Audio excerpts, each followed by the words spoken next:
Hi there, Janet Fritz here for Galaxy Girl Creations. Welcome to my channel. Welcome to Stretch the Sketch, which I am combining today with Kit Conspiracy, and I'm doing another double page layout, so I am stretching it to a double pager instead of a 12 by 12, which is kind of the point of Stretch the Sketch. You either go smaller or larger. This is our sketch that we had for inspiration, and I kind of rotated it upside down and am going to go ahead and use it in that manner. So I have a double pager with a lot of photos. I was a little bit concerned that my photos were going to cover every single bit of it, and you wouldn't be able to see the design, but I decided to go ahead and go for it anyway and see what I could do. So I've got this green paper, which I really like the color of it. I actually like that paper a whole lot. I was a little sad to cut it in half, but I am going to cut it in half so that I can use it on both pages, and I'm going to pair it with this plaid, which I'm not super crazy about the plaid, but it goes well with the photos and it is pretty masculine, so I thought I'm going to go ahead and use it. These are more of the same scout photos from the trip to Utica Reservoir, and so it's got their scoutmaster there standing kind of overlooking things, and then the two right-hand photos, they are doing their axe and knife skills, I believe. And then the rest of them, they're either doing like some tent setup, or it looks like they are having like a little Scoutmaster's moment, I think is what they call it. And then there are two photos that are of like group photos of the entire troop. So I thought I would go ahead and use those, and then I'm going to use this collage paper kind of as the paper that is in the sketch. It has a smaller portion on a 12 by 12, and so I thought I would use this in that manner, even though I have two papers making up my 12 by 12, or my two 12 by 12s. It looks like theirs is on a solid paper, but that's okay. These sketches are really just a starting out point for us. If you have trouble coming up with your own designs, this is a great way to work with a design and make it work for you. So get your idea there and then just do what works for you and for your photos, because not everyone has the same arrangement of photos that the sketch offers. So don't be afraid to mix and match and make it work for the photos that you are scrapbooking. I am making everything meet in the center so that it goes across like a double page layout. And I am going to end up inking up a lot of stuff. I did already ink up the collage paper with some black soot distress ink, which is usually what I reach for. I usually end up going with black soot. Every once in a while I'll pull out the walnut stain or some other color, but black soot sits on my desk all the time, so it is my go-to. I was a little bit sad also to cut up that green paper because the other side is 4x6 cut-aparts, and I was like, that meant I couldn't use any of the 4x6 cut-aparts, but it all works out in the end, and so I'm happy with the way that it turned out. I realized I put my adhesive on the wrong side of the paper on the right-hand one, and so I am just pulling the adhesive off, rubbing it with my finger to get it to come off. And then I will flip it over and put the adhesive on the back side. So now I'm going to go ahead and sort my photos out and get them all realigned where I want them. And some of that is kind of like just a little bit of mixing and matching and kind of like a jigsaw puzzle, making them fit where you want them to fit. I did decide to cut down this one group photo, or actually it's not a group photo, it's where I think they're doing the Scoutmaster's moment. All of the boys are gathered around with the Scoutmaster. So I decided to trim that down. I didn't need extra scenery because I've got so many scenery photos already in this series of photos. All week long I've included a bunch of scenery stuff, and you can still see there's scenery photos there with a group and the Scoutmaster and all that kind of stuff. So I felt like I didn't need to have that extra 2 inches or slightly less than 2 inches on either side of the photo. So I cut it down to be about a 4x4. And then all of my extra pieces that I've kind of acquired throughout the week, I am using those to create the hexagons, and I'm using a hexagon punch. It's the largest one that I have. I think it's like 1 3/4 inches or something to that effect, tip to tip. I'm not really 100% sure because I didn't actually measure it, but it's the larger of the ones that Fiskars has that I've been able to find anyway. I do like that the papers are double-sided, so I kind of have two options after I've punched it as to which color I want to go ahead and use. And so I kind of just am mulling that over and thinking about if I want them on top of the photos or under the photos or a little bit of both, and which color of paper I want visible.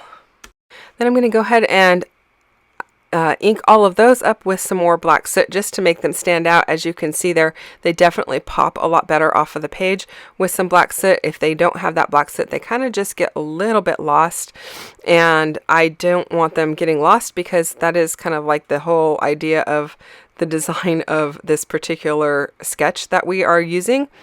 And so I want them to definitely have a little bit of an impact.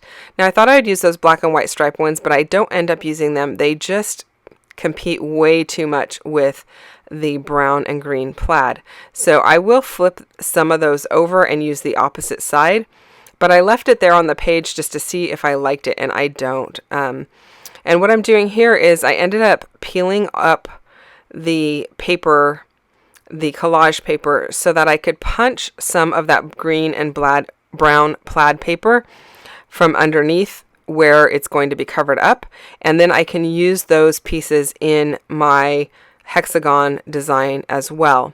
And I really like both sides of that paper for this purpose because while it is the plaid on one side, it does have all of those same colors in a different pattern on the opposite side, which is nice because it brings that brown and green combo up to the top of the layout, but without having to necessarily use the plaid colors. So I think it's got like a frog, and it's got a yellow butterfly and some tan leaves, and so it works really well. And then I am definitely using some orange. There's blue because there's definitely blue in all of those photos with that sky blue.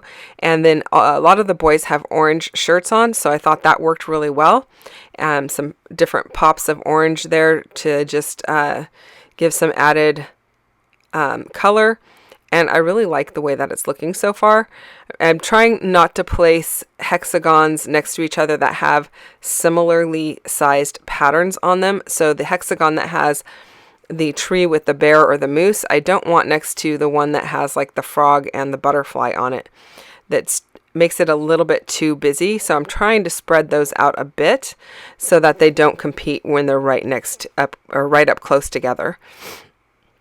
I'm going to go ahead and put all of my photos down, get them all sorted out. I kind of waited because I needed to make sure that the hexagons were able to go get tucked under in any spots that there were photos overlapping.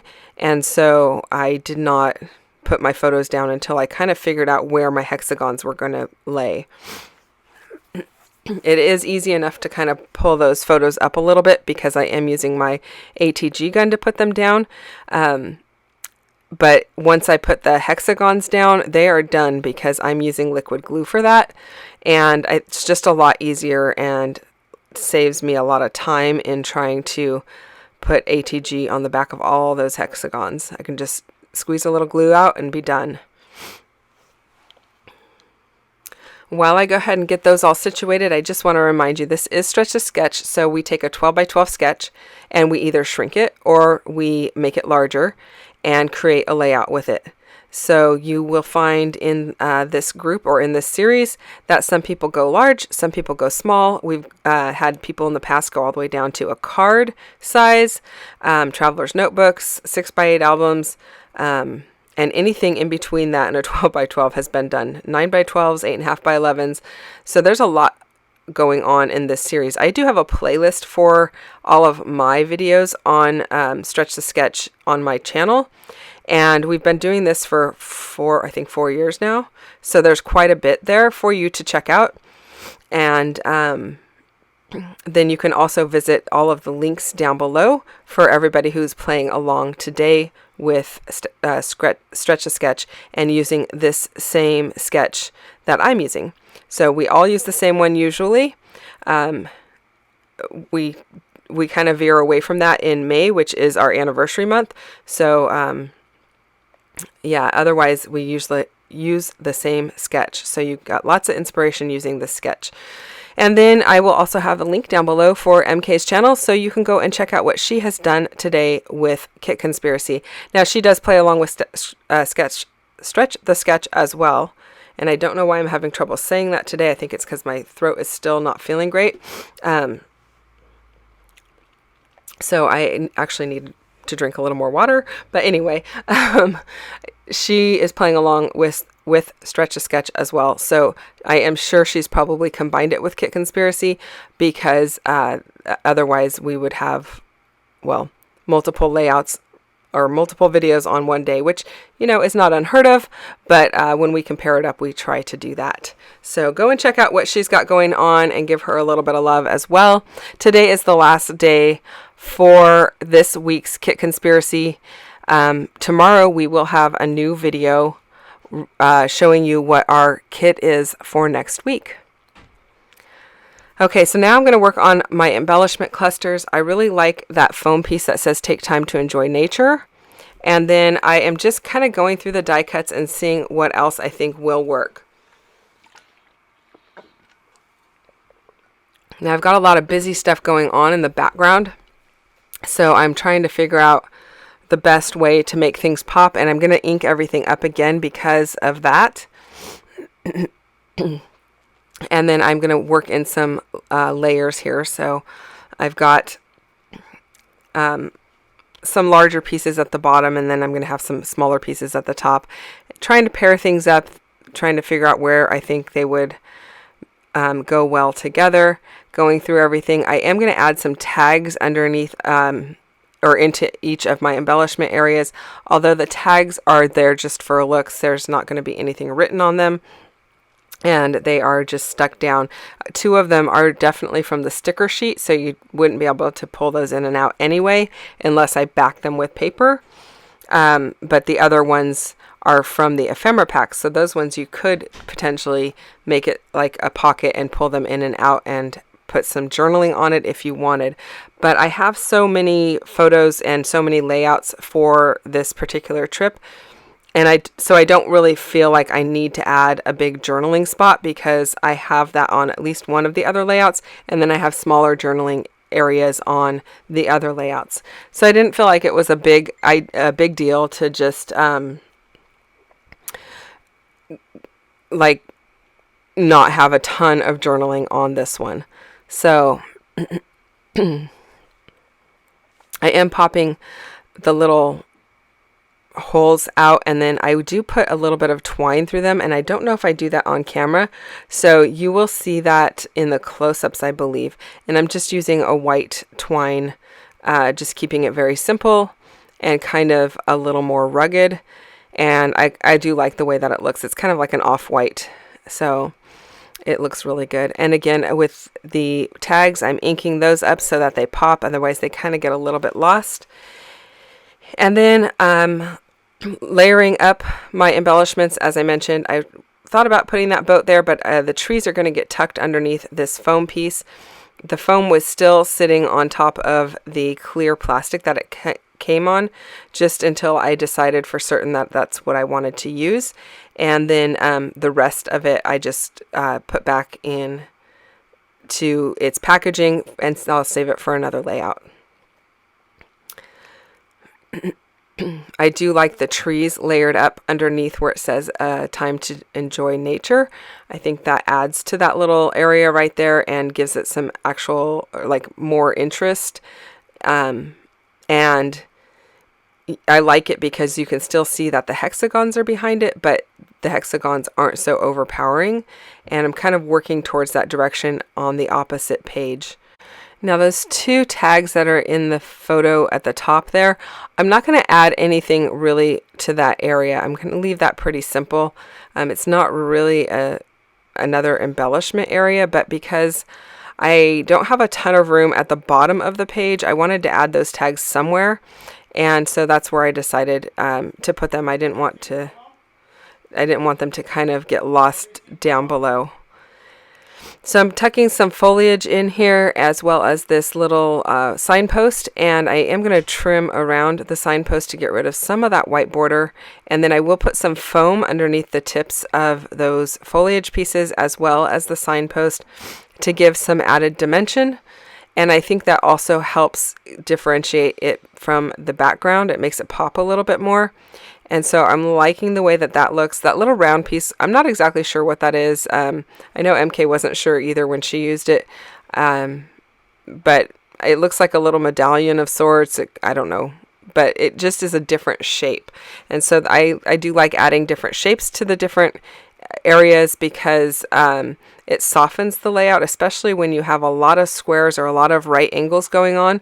Adding something that has more organic shapes, like the leaves and the trees and stuff, really helps soften the layout, and then the circles also add to that. So if you're feeling like everything is super square on your layout, it's a good idea to see if you can add something that has softer lines. Now, I added a tree up there on top of where it says take time to enjoy nature. Not a tree, a frog, which is kind of interesting because the hexagon that's right at the top of the page has a large frog on it as well, so they kind of look like they're looking at each other. That was not planned, but I thought the frog was kind of cool, and I would bring in another shape and another little piece of visual interest. And now I am trimming the white around this dragonfly because these die cuts have a lot of white on them, and if you watch my channel, you know I'm not a huge fan of that, but so I just cut them off. I just feel like it's too much white. And so I'm going to go ahead and pop him up onto some foam and bring him up like he's leaving that little cluster that I've made on the right hand side. And just sticking down that photo because it was popping up in the corner. And then I'm going to work on the bottom cluster now, trying to figure out exactly where I want that. I do like that this piece has the foliage on it. Again, I'm going to trim around it, but it also has a circle at the bottom. So I kind of like the way that that looks because I've already got the other circle on the right hand side. So I'm bringing that circular shape down to the bottom of the layout as well. I apologize that sometimes I'm a little off screen, especially when I am fussy cutting, because I bring it closer to my body, then it's a little bit more difficult to lean over my desk under the camera to fussy cut than it would be to just bring my arms back to my body. It saves my back a little bit, I think. I don't know. And so I did pop that piece up onto some foam, and it is spanning the 2 pages. So I am now adding a little glue to the piece that got cut off and putting it back together so that it meets in the middle. That is it, you guys. Here is my layout. I did add some brads. I don't know if you know that or see that, but they are in each of the embellishment areas, and they are the faux brads. So they are just foam on the back, and they came with the collection as well. And there is the twine you can see. Outdoor Life is the little brad piece. And that is it. Thanks so much for watching. If you have questions or comments, you can leave them down below. And if you don't mind hitting the thumbs up, I would love that. And don't forget to check out everyone else playing along. I'll see you guys again tomorrow. Bye-bye.